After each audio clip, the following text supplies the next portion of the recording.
Para sa atong sakyanan karong adlaw mag-Tesla kita mga umangkon. O di ba social iyang yawi card ra. Maghinilas sa kurong adlaw ha. Nasuguan ko sa kong amo niya ingon siya gamiton daw nako iyang sakyanan o kani. So, dapat ito, Tesla is an electric car. Oo, dili ni siya gasto sa gasolina. Kurente ra ni siya i-charge murag cellphone. Sa iyahang monitor na diha ang mangangan. Pwede nung pisliton og kinsay driver nya mo automatic adjust na siya para nimo. For safety o dapat dili malimot sa pag seatbelt, sa pag-change gear or sa pag-change sa mood. drive.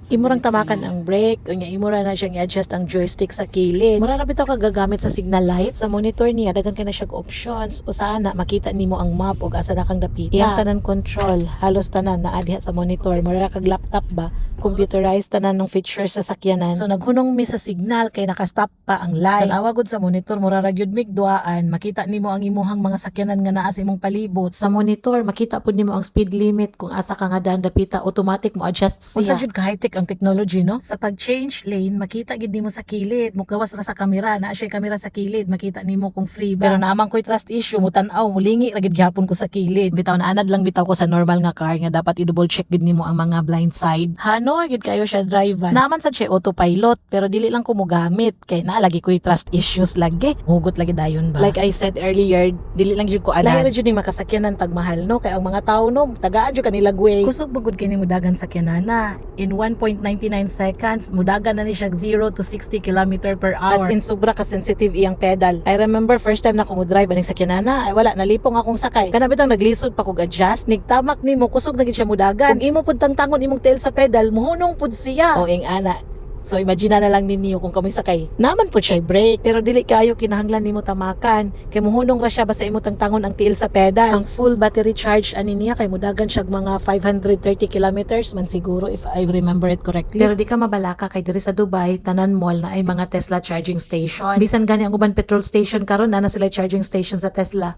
Pero ako kamo na ginis like kaugalingon nga charger nga naa silang balay naka-install. O niabot na mi sa parking sa mong padulngan, pero tanawa sa monitor makita gihapon nila ang mga sakyanan nga nag-park ra diha sa sulod. Paminaw na ako mura radyo ko gaduwa og video game. Safety gid hinuon siya. Makita nimo diha sa monitor nga ang iyang sensor pod mutingog gid na siya og hapit na ka makasaghid sa bungbong.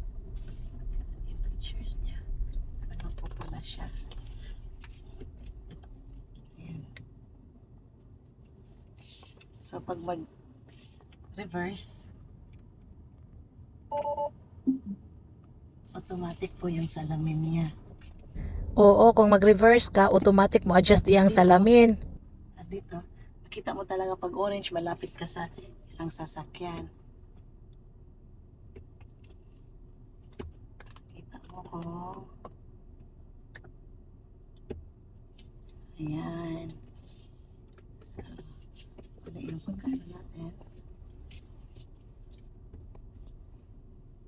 So, reverse na naman tayo.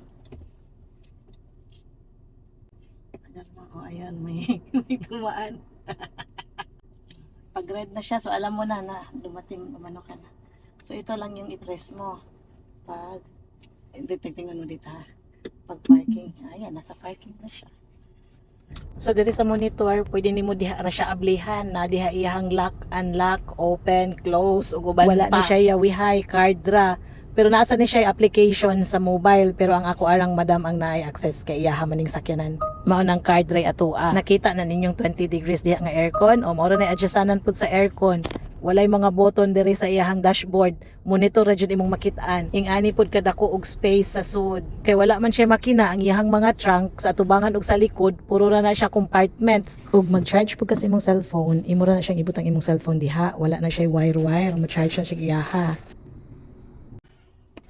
Labas ka. At masirado to siya ng... By the way, sa unang 10 na followers na mag-share ng video na to ay makatanggap ng tag 25 pesos. Paki-screenshot lang po at paki-DM po sa akin.